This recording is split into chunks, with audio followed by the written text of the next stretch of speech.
Alright, ladies and gentlemen, well, thanks for tuning in for another quick little channel C.G.E video. Today I am back with the project S10.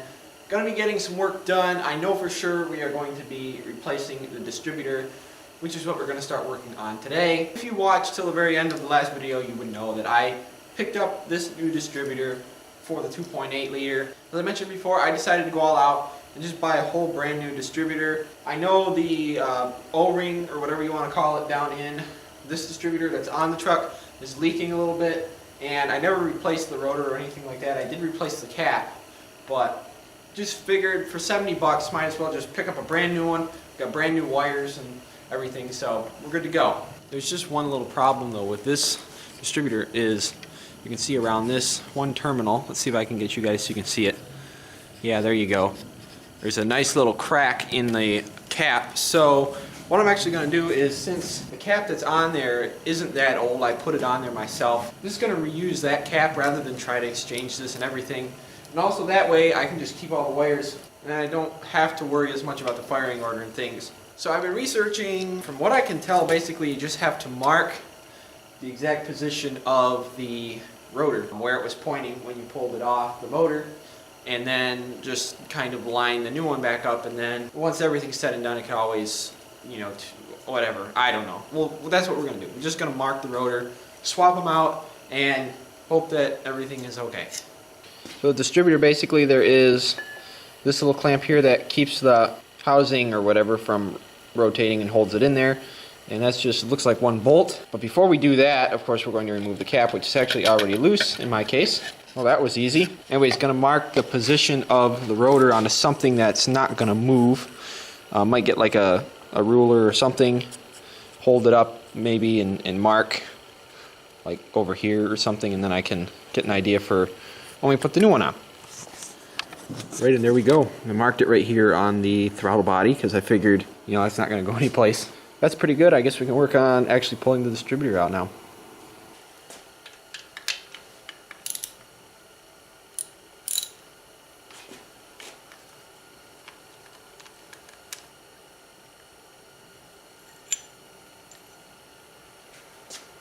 Right, now something else I've heard a lot of guys talk about online is to be careful that the oil pump drive shaft, I guess, runs down in here someplace, and you can accidentally pull it out with you if you're not real careful. So just gonna wiggle real slowly.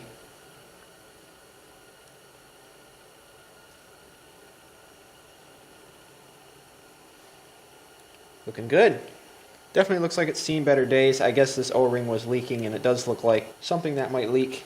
Needless to say, I think this one's going to do a much better job. Now this is where it gets a little tricky. It's dropping this in there because the teeth are like this. They are curved, so you can't just drop it right in with the rotor lined up. You have to kind of drop it in a little bit ahead, I guess, or whatever you think the mark will be. So we're gonna drop it in like this for now. See what happens. Actually, I may or may not have just got it perfect the first time. Right, and I'm also already one step ahead of you guys. What I did off camera as well is I marked here. I don't know if you can see it. Yeah, you can see it right there. I marked with a permanent marker. What I did was I looked down at this little notch. I noticed that was a similarity between this distributor housing and the old distributor housing. Is this little thing right here.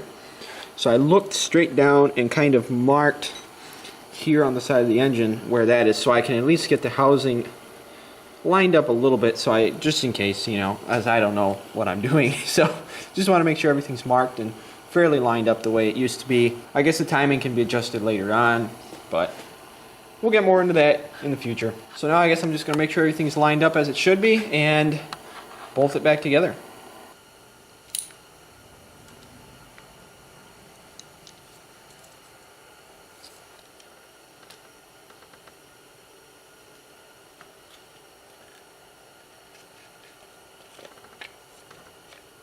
Well, that was easy. I almost feel like that was a little too easy.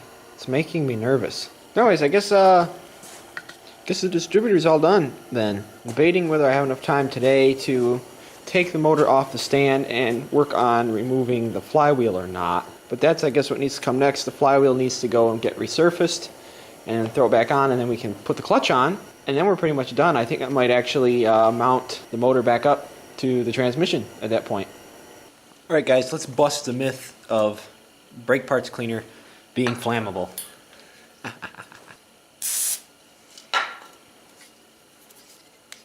This is so dumb. Whew. Yes it is. Alright guys, back later in the day. I ended up pulling the motor off the stand, as you can see. So what I'm going to do is unbolt the flywheel. These are, I believe, 17 millimeter.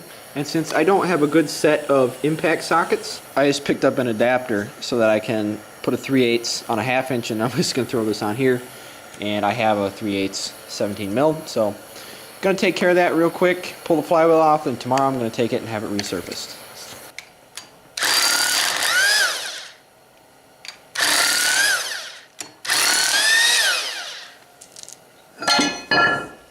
Of course, it wouldn't be a successful day of working on the S10 without getting cut at least once on something. Right, here's the flywheel all taken off the motor. You can see there's some marks or whatever in it. I'm going to get it cleaned up and everything while it's off, but I'm going to take it tomorrow and have it resurfaced. There's a place a little ways away that I think does it. So get this cleaned up real quick and I'll check back with you guys tomorrow when we get it all resurfaced. Alright guys, well I'm back the next day. I actually took the flywheel to a local machine shop and asked them if they could resurface it for me. They said sure, so I dropped it off and figured I'd pick it up the next day. I got a call a couple hours later and they said it was actually bent. They gave me an exact measurement of how much it was warped, but honestly I probably could have used the same flywheel again and I would have been fine, but figured since it's out I might as well buy a new one. I actually ended up going on J.C. Whitney. They have a St. Patrick's Day sale, so I got a pretty good deal on a new flywheel, I think like 50-60 bucks. So excited this next week to get the flywheel and the clutch installed and get some other random stuff done, and we may actually end up putting the engine and transmission back together this week, which would mean that we're only a step away from actually singing it all back into the truck, and that's going to be really exciting. Anyways guys, be sure and comment down below if you have any questions or anything you want to say. We always have a good time down in the comments section, and of course be sure and go subscribe to see stuff whenever it comes out here on the channel and watch for new uploads every Sunday. So anyways guys, thanks again for watching. You rock. God bless, and I will see you in the next one.